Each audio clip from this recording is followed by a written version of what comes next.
lá nosso briefing, 28 de maio, assuntos do governo, agenda do presidente. Então, hoje, 8 horas, e já é de ciência de vocês, a convite do nosso presidente da República, ocorreu um café com a presença dos ministros Dias Toffoli, que é presidente do Supremo Tribunal Federal, o senador Davi Alcolumbre, que é presidente do Senado Federal, do deputado Rodrigo Maia, que é presidente da Câmara dos Deputados, do ministro Onyx Lorenzoni, que é ministro-chefe da Casa Civil da Presidência da República, do ministro Paulo Guedes, que é ministro de Estado da Economia, e do ministro Augusto Heleno, ministro-chefe do Gabinete de Segurança Institucional. Então, alguns comentários do presidente a respeito do café. Então, transcorreu em um ambiente bastante amistoso, harmonia, descontração. As principais pautas discutidas foram pautas afetas aos interesses do futuro do Brasil. Então, todos estão alinhando pensamentos e ações para alcançarmos o mais rápido possível esse futuro promissor. E ficou determinado que as assessorias dessas autoridades trabalharão de forma colaborativa no teor de um documento que deverá ser firmado na semana posterior à nossa viagem à Argentina. Então, não há data, mas há uma intenção. Este documento conterá ações que atendam às expectativas que a sociedade tem sinalizado para os três poderes da República. Será um verdadeiro pacto pelo Brasil. Eu gostaria também de ler a carta que foi firmada pelo presidente Jair Bolsonaro, pelo ministro Sérgio Moro, pelo ministro Paulo Guedes e pelo ministro Onyx Lorenzoni, endereçada ao senador Davi Alcolumbre, que é presidente do Senado Federal. Prezado senhor, em nome de todo o governo federal, incluídos os ministros abaixo assinados, venho manifestar-me em relação à tramitação e votação nesta semana da medida provisória 870, de 1º de janeiro de 2019, no plenário do Senado Federal. O referido projeto, que versa sobre a reforma administrativa urgente, a austeridade e a sustentabilidade da máquina pública, saiu da Câmara dos Deputados com mais de 95% de sua integralidade. Os principais eixos da reforma foram respeitados, com especial destaque para a expressiva redução de 29 para 22 ministérios. Na tramitação da proposta, a Câmara dos Deputados fez algumas alterações pontuais que o Poder Executivo respeita e acata. Solicito, portanto, que as senhoras e os senhores senadores aprovem a medida provisória 870 de 2019, conforme o texto recebido da Câmara dos Deputados. Convém lembrar que, não sendo aprovada até o próximo dia 3 de junho, a reforma administrativa perderá seu efeito, resultando em um retrocesso que causará prejuízos a toda a nação brasileira. Conclamo a união de esforços de todos os poderes da República, em nome das demandas autênticas de mudanças almejadas por toda a população brasileira. E vem firmado pelas 4 autoridades já por mim elencadas. Às 9 horas, dando prosseguimento à agenda do presidente Jair Bolsonaro, o presidente do Grupo Bandeirantes, Johnny Saad, aqui esteve, acompanhado do senhor Flávio Lara Rezende, que é diretor da emissora aqui em Brasília, em uma visita de cortesia. Às 10 horas, o ministro Paulo Guedes, que é ministro de Estado da Economia, com representantes de diversas confederações que passarei a citá-las: agricultura, comércio, indústria, instituições financeiras, cooperativas de transporte, empresas de seguros gerais, previdência privada e capitalização, saúde e comunicação social. Este grupo veio expressar o seu apoio do setor produtivo à nova Previdência. E mais, apresentar também uma melhor cooperação do Sistema S com as propostas do governo Jair Bolsonaro. Às 12 horas, a agenda previu e aconteceu o almoço com o vice-presidente da República, Hamilton Mourão, e eles trataram dos detalhes da reunião da COSBAN, que o vice-presidente participou na China na última semana. Às 14 horas, aqui esteve o deputado Marcel Van Hatten, do Partido Novo do Rio Grande do Sul, líder do partido na Câmara dos Deputados, em visita de cortesia e para coordenar a atividade do café de amanhã a ser realizada aqui no Palácio do Planalto, com a presença da bancada do Partido Novo. Às 17 horas, o ministro Luiz Henrique Mandetta, que é ministro de Estado da Saúde, veio comentar com o presidente, dentre outros temas, sobre a extensão da campanha de vacinação da gripe até 15 de junho do próximo mês. Agora à noite, o presidente participará da cerimônia de lançamento da Frente Parlamentar Mista da Marinha Mercante Brasileira. Esta atividade ocorrerá no Clube Naval, aqui em Brasília, e tem por finalidade o resgate da indústria naval brasileira. Passarei a comentar alguns temas dos ministérios e da própria vice-presidência. Com relação aos resultados da COSBAN, o vice-presidente da República, Hamilton Mourão, retornou de viagem de negócios à China, onde co-presidiu a 5ª reunião da Comissão Sino-Brasileira de Alto Nível de Concertação e Cooperação, COSBAN, junto ao vice-presidente chinês Wang Qishan. Ao celebrarem o 15º aniversário da COSBAN, os dois governos reafirmaram o papel fundamental que o mecanismo desempenha para implementar iniciativas bilaterais e fazer avançar a parceria estratégica global estabelecida entre os dois países em 2012. Desde 2009, a China é o principal parceiro comercial do Brasil. Nesse encontro, as partes avaliaram o progresso da cooperação mútua nas áreas de comércio e economia, energia e mineração, agricultura, finanças, ciência, tecnologia e inovação, espacial, indústria e tecnologia da informação e cultura. Também foram identificadas novas áreas e modalidades a serem exploradas no Programa de Parceria de Investimentos do governo brasileiro.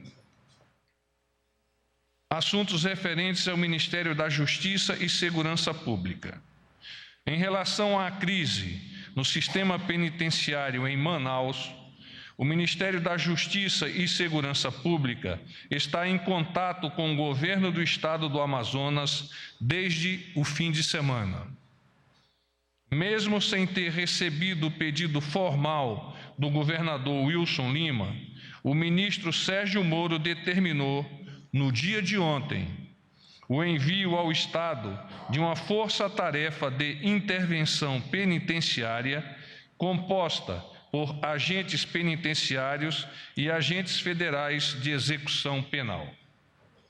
Além disso, a área de inteligência do Departamento Penitenciário Nacional, DEPEN, em conjunto com as forças de segurança locais, já começaram a identificar integrantes de organizações criminosas que serão transferidos para o Sistema Penitenciário Federal.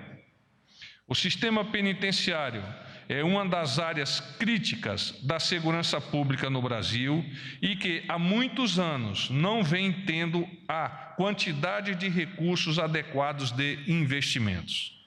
Cumprindo um dos objetivos prioritários do governo na área da justiça e da segurança pública para o combate aos crimes de corrupção, crime organizado e crimes violentos, o Ministério da Justiça e Segurança Pública viabilizou a abertura de 2.841 novas vagas no sistema prisional no primeiro trimestre deste ano. A iniciativa é um esforço conjunto do DEPEN e dos governos estaduais e os investimentos ultrapassam os 172 milhões de reais. Desse total, mais de 70 milhões são recursos repassados pelo governo federal aos estados via Fundo Penitenciário Nacional, FUNPEN. A meta do Ministério é criar, ainda em 2019, cerca de 20 mil vagas em unidades prisionais. Eu agora me coloco à disposição de vocês para eventuais perguntas. Boa noite, General Carla Araújo, do Valor Econômico. Algumas coisas. Amanhã o Café com o Novo vai ser no Alvorada? Vai ser aqui no Palácio? Vai ser aqui no Palácio do Planalto. Que horário? 8 horas. Tá. Aí uma questão, no Senado ainda não conseguiu votar a MP e a informação que a gente tem é que alguns partidos, Podemos, Rede, PSD, insistem em apresentar os destaques que poderia atrapalhar a votação. O presidente pretende, com esses partidos, fazer algum tipo de articulação mais direta, como ele fez hoje com o próprio PSL? O presidente já apresentou o seu posicionamento e ele foi lido por meio desta carta, no sentido de acatar as pequenas modificações que foram realizadas no âmbito da Câmara em relação à medida provisória 870, de forma que, acolhida pelo Senado Federal, naquele modo que foi egresso da Câmara, que seja assim aprovada e firmada. Tá, mas nesse caso desses 3 partidos que ainda parecem um pouco reticentes, tem alguma estratégia para chamar eles para uma conversa? Amanhã ele vai estar com um novo. Por exemplo, hoje, fazer alguma coisa com esses partidos? O governo pensa nisso? O presidente pensa nisso? O presidente não me comentou, mas eu avanço que a posição do presidente é esta há pouco já verbalizada e ele acredita e já vem de forma bastante rotineira, declarando entender que esses congressistas têm o patriotismo acima de tudo e entenderão a importância de nós termos um conjunto de ministérios que esteja adaptado às necessidades do governo, demonstrando, por consequência, eficácia, eficiência e efetividade. Desculpa, uma última questão. Sobre a MP 871, que trata das irregularidades do sistema previdenciário, a antifraude, ela ainda não foi avaliada na Câmara. Eu queria saber se o governo tem alguma alternativa, caso ela caduque, se pretende insistir nela também, porque ela vence também na semana que vem. Obrigada. A informação que nos foi passada pela equipe de assessoria da Casa Civil, essa é uma importante medida que vai atuar em prol da nova Previdência. Ela tem o objetivo de combater as fraudes, e é importante que a sociedade entenda qual é o shape dessa medida, porque ela vem associada também à reforma da Previdência, melhor dizendo, da nova Previdência, que é um dos grandes tabus, como eu já disse, e deverá ser votada, segundo nos foi informado, amanhã, em função das prioridades dadas pelos líderes dos partidos. André de Souza, Jornal o Globo. Tudo bem, André? São duas perguntas. Uma sobre a reunião com o ministro Mandetta, se aquela data 15 de junho já foi definida ou está em discussão ainda. Foi apresentada pelo ministro ao presidente. Se eventualmente houver alguma modificação, nós os avisaremos. Quanto às mortes que teve lá em Manaus, o presidente chegou a fazer alguma avaliação, comentou o que ele achou disso? Está falando Manaus, Isso. não é? Obviamente o presidente está consternado pelo processo escabroso que ocorreu naquele sistema penitenciário e já vem orientando o ministro Moro no sentido de colocar toda a sua força como ministro da Justiça e da Segurança Pública para apoiar aquele Estado e debelar o mais pronto possível quaisquer atividades que venham a colocar-se em contra a sociedade, em especial aqueles presos que ali se encontram dentro daquele complexo penitenciário. Boa noite, porta-voz. Thalita Fernandes, da Folha de São Paulo. Tudo bem, Thalita? Tudo bem. O presidente cogita a possibilidade de transferir novamente o COAF, uma vez aprovado como está hoje pelo Congresso, no Ministério da Economia, fazer a transferência novamente à Justiça por meio de uma portaria ou de um decreto, ou se o Congresso decidir que fica como está, fica como está? Obrigada. Estava tão baixo o microfone, será que pode aumentar? Perguntando novamente, porta-voz, se o governo estuda a possibilidade de transferir novamente o COAF para a Justiça por meio de uma portaria ou decreto, se o Congresso aprovar, confirmar o que a Câmara votou, voltando para a economia. No momento, a posição do governo é apoiar a medida provisória da maneira como ela foi egressa da Câmara de Deputados.